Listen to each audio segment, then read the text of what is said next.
आइए आपको एक बार फिर से राज्यसभा लिए चलते हैं। नरेंद्र तोमर बोल। मैं सर आपके सामने ही बैठा हुआ था।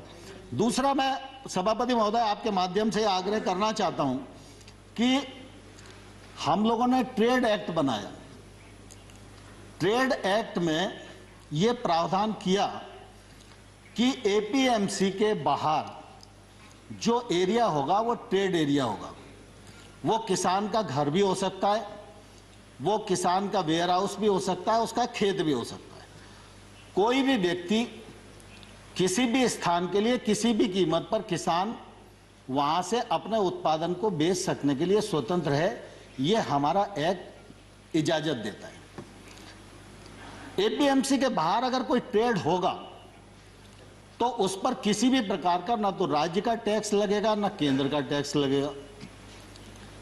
अब एपीएमसी के भीतर राज्य सरकार का टैक्स है, एपीएमसी के बाहर केंद्र सरकार का एक्ट है। केंद्र सरकार का एक्ट टैक्स को खत्म करता है और राज्य सरकार का जो एक्ट है वो टैक्स देने के लिए बाध्य करता है। तो मैं आपके माध्यम से किसानों को भी पूछना चाहता हूं और विशेष रूप से पंजाब के किसानों को भी पूछना चाहता हूं। उनके यहाँ थोड़ी परिस्थितियां अलग हैं, आड़तिया का कमीशन अलग है, बाकी सब चीजें अलग हैं, लेकिन हमने टैक्स को फ्री किया और राज्य सरकार टैक्स ले रही है। तो जो टैक्स ले रहा है और लगा रहा है और बढ़ा रहा है, आंदोलन उसके खिलाफ होना चाहिए या जो टैक्स फ्री कर रहा है उसके खिलाफ होना चाहिए।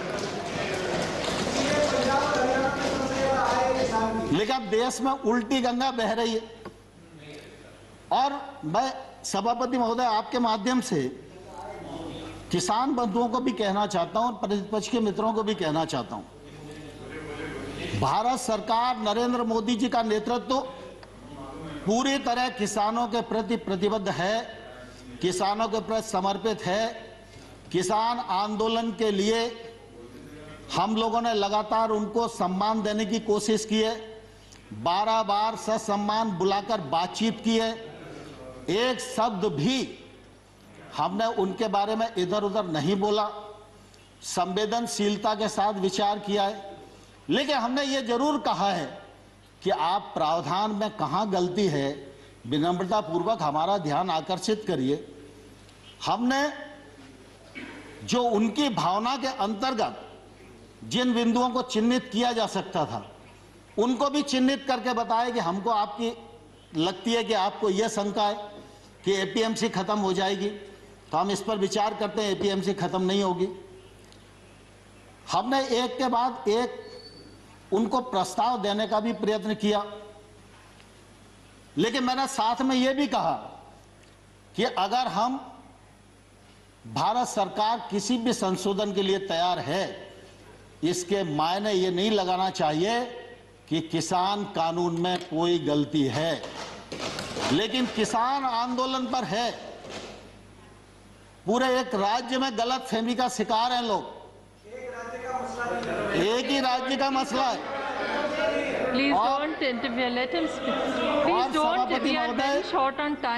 सभापति महोदय, किसानों को इस बात के लिए बरगलाया गया है कि ये कानून आपकी जमीन को ले जाएंगे। मैं कहता हूं कॉन्ट्रैक्ट फार्मिंग के एक्ट में कोई एक प्रावधान बताए, कोई एक प्रावधान बताए। खड़गे जी दुनिया जानती है, खड़गे जी दुनिया जानती है, पानी से खेती होती है, खून से खेती सिर्फ कांग्रेस ही कर सकती है। भारतीय जनता पार्टी खून से खेती नहीं कर सकती। और इसलिए मैं सभापति महोदय आपके माध्यम से कहना चाहता हूं, कॉन्ट्रैक्ट फार्मिंग एक्ट का कौन सा प्रावधान है जो प्रावधान किसी भी व्यापारी को उस किसान की जमीन छीनने की इजाजत देता है? लेकिन लोगों को भड़काया जा रहा है, जमीन चली जाएगी।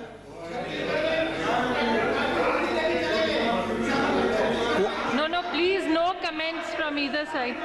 No comments, please. Let the honorable minister speak. जहां पर भी एक्ट में अगर कॉन्ट्रैक्ट फार्मिंग का प्रावधान किया है, कॉन्ट्रैक्ट मूल्य का प्रावधान किया है, कॉन्ट्रैक्ट मूल्य से फसल का मूल्य बढ़ेगा सीजन पर तो उसका बोनस के रूप में हिस्सा किसान को मिलेगा, ये प्रावधान किया गया है।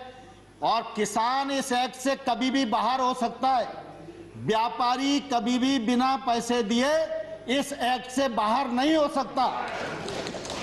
और मैं सभापति महोदय आपके माध्यम से कहना चाहता हूं, पंजाब सरकार का कॉन्ट्रैक्ट फार्मिंग एक्ट उठाइए, हरियाणा सरकार का कॉन्ट्रैक्ट फार्मिंग एक्ट उठाइए, और वो तो हुड्डा जी के समय ही पारित हुआ था।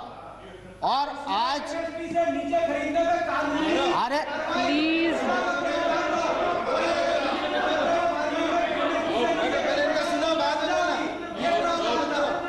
Excuse me, please.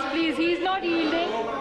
He is not yielding. So please. Dipendra भाई दीपेंद्र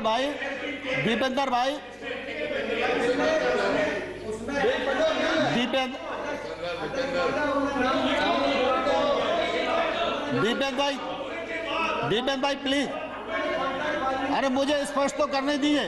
You still मुझे have स्पष्ट one तो member. करने दीजिए। You can speak. You can reply later. नहीं,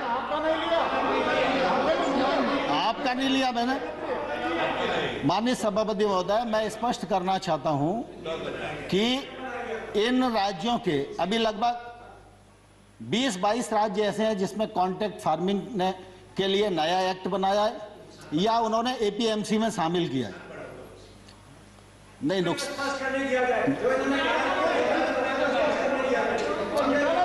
We are already very tight on time. Dipendra भाई And let him finish. You still have a member to speak. He can reply in that. Honorable Minister, please continue. Honorable Minister, please continue.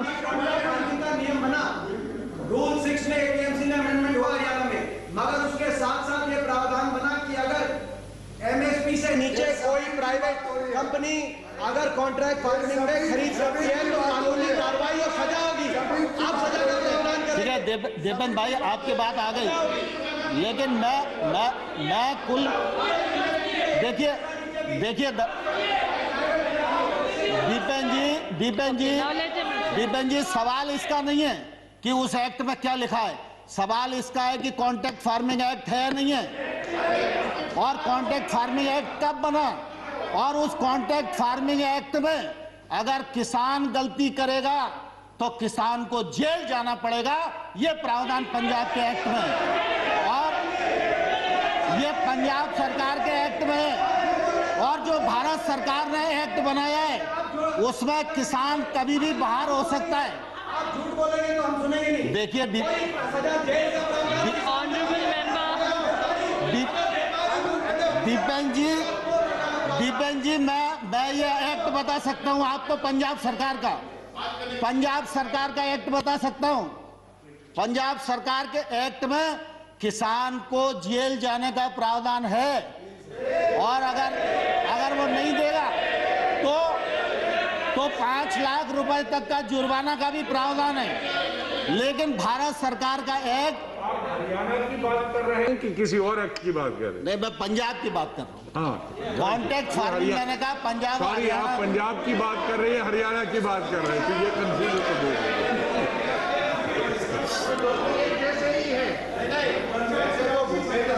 ऐसे तो भूपेंद्र सिंह हुड्डा जी की committee की report थी जिसमें उन्होंने कहा था एपीएमसी को समाप्त करो, उस बात को अगर इनकार करो तो बताओ। So, Honorable Minister.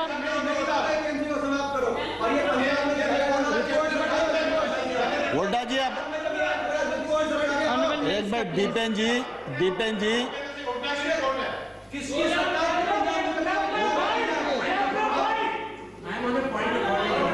Yes. When any reference has to be made to a person और state or a state, Under and which the individual rule? person Under which rule is are not you present putting up here, the point of order? and about a report Sarvati, under which which is neither an official report nor a government report, so those under which references must rule, Sharma ji, are you making the point of order? Deependra ji Isn't given the Deependra ji rule. Please, Deependra ji please. Honorable Minister, नहीं, नहीं, please sit. Please sit, let him sit. देखिए ये Honorable contract member. Farming act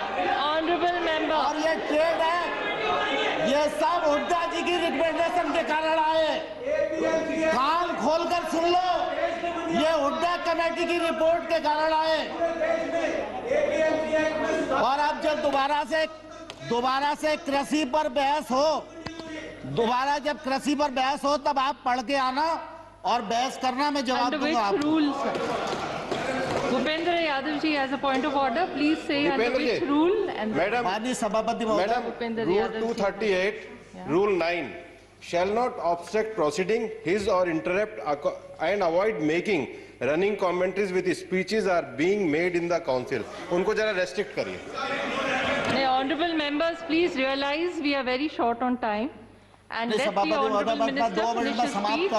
You still have one member who can speak, so they can respond to what Honorable Minister is saying. So, Honorable Minister, please don't give a chance. सभापति जी, मैं आपके माध्यम से सदन को बताना चाहता हूं, खरीद में ट्रांसपेरेंसी आए, ई ट्रांजैक्शन बढ़े, किसान को वाजिब दाम मिले, इलेक्ट्रॉनिक ट्रेड बढ़े, इसके लिए 1000 मंडियों को इनाम मंडी के रूप में परिवर्तित किया और 1000 और अब कर देंगे, बजट में प्रावधान हो गया। इसी प्रकार से लगातार हमने कोशिश की है कि कृषक की आमदनी दोगुनी हो और किसानी का योगदान देश के जीडीपी में तीव्र गति से बढ़े। ये जो कृषि सुधार बिल हैं, ये बिल भी इसी दिशा में एक महत्वपूर्ण कदम है। मैं आपके माध्यम से सारे सदन को भी और सारे किसान भाइयों को भी ये कहना चाहता हूं कि प्रधानमंत्री नरेंद्र मोदी जी किसानों के लिए समर्पित हैं और रहेंगे। नरेंद्र मोदी जी ने कृषि सुधार बिल जो लेकर आए हैं, वो किसान के जीवन में क्रांतिकारी परिवर्तन लाने वाले हैं, किसान की आमदनी बढ़ाने वाले हैं और देश आगे बढ़े, गांव आगे बढ़े, किसान आगे बढ़े और देश का इकबाल पूरी दुनिया में बुलंद हो, इस उद्देश्य के साथ मोदी सरकार इस देश में काम कर रही है। माननीय सभापति महोदय, बहुत बहुत धन्यवाद। धन्यवाद तोमर जी। इसके बाद Shri Akhilesh Prasad ji. Akhilesh, please sir, please sir, please, you have one more member, he can respond. नहीं, please please sir, you very senior, we are very short on time. Okay, sir. Thank you. No, sir. No, sir. Please. Please, please. Akhilesh Prasad ji, please stand. Please stand. महोदय को 5 minute है। House order में तो हो जाए। Sir, you are very senior. You are very senior. Please let your member speak. Akhilesh Prasad ji. महोदय, You have only. तो कृषि मंत्री नरेंद्र तोमर को आप सुन रहे थे। आज राष्ट्रपति के अभिभाषण पर कृषि मंत्री नरेंद्र तोमर ने जवाब दिया है, जिसमें उन्होंने मनरेगा की एक मिसाल दी। साथ ही साथ किसानों पर भी उन्होंने कहा कि कॉन्ट्रैक्ट फार्मिंग पर विपक्ष को कृषि मंत्री ने करारा जवाब दिया है। कृषि मंत्री ने पहली बात तीनों कानूनों को सही बताया। एक बार फिर से पंजाब सरकार कानून जो है वो किसान विरोधी है, ऐसा जिक्र भी कृषि मंत्री ने किया। तो मैं आपके माध्यम से किसानों को भी पूछना चाहता हूं और विशेष रूप से पंजाब के किसानों को भी पूछना चाहता हूं। उनके यहाँ थोड़ी परिस्थितियां अलग हैं, आड़तिया का कमीशन अलग है, बाकी सब चीजें अलग हैं, लेकिन हमने टैक्स को फ्री किया और राज्य सरकार टैक्स ले रही है। तो जो टैक्स ले रहा है और लगा रहा है और बढ़ा रहा है, आंदोलन उसके खिलाफ होना चाहिए या जो टैक्स फ्री कर रहा है उसके खिलाफ होना चाहिए। लेकिन अब देश में उल्टी गंगा बह रही है और मैं सभापति महोदय आपके माध्यम से किसान बंधुओं को भी कहना चाहता हूं और प्रतिपक्ष के मित्रों को भी कहना चाहता हूं, भारत सरकार नरेंद्र मोदी जी का नेतृत्व पूरी तरह किसानों के प्रति प्रतिबद्ध है, किसानों के प्रति समर्पित है। किसान आंदोलन के लिए हम लोगों ने लगातार उनको सम्मान देने की कोशिश की है, 12 बार ससम्मान बुलाकर बातचीत की है। एक शब्द भी हमने उनके बारे में इधर उधर नहीं बोला, संवेदनशीलता के साथ विचार किया है। लेकिन हमने ये जरूर कहा है कि आप प्रावधान में कहां गलती है, विनम्रता पूर्वक हमारा ध्यान आकर्षित करिए हमने जो उनकी भावना के अंतर्गत जिन बिंदुओं को चिन्हित किया जा सकता था उनको भी चिन्हित करके बताया कि हमको आपकी लगती है कि आपको यह शंका है कि एपीएमसी खत्म हो जाएगी, तो हम इस पर विचार करते हैं। एपीएमसी खत्म नहीं होगी। हमने एक के बाद एक उनको प्रस्ताव देने का भी प्रयत्न किया, लेकिन मैंने साथ में यह भी कहा कि अगर हम भारत सरकार किसी भी संशोधन के लिए तैयार है, इसके मायने ये नहीं लगाना चाहिए कि किसान कानून में कोई गलती है। फिलहाल यहां रुकेंगे एक ब्रेक के लिए। आज तक पर खबरों का सिलसिला लगातार जारी है, देखते रहिए आज तक।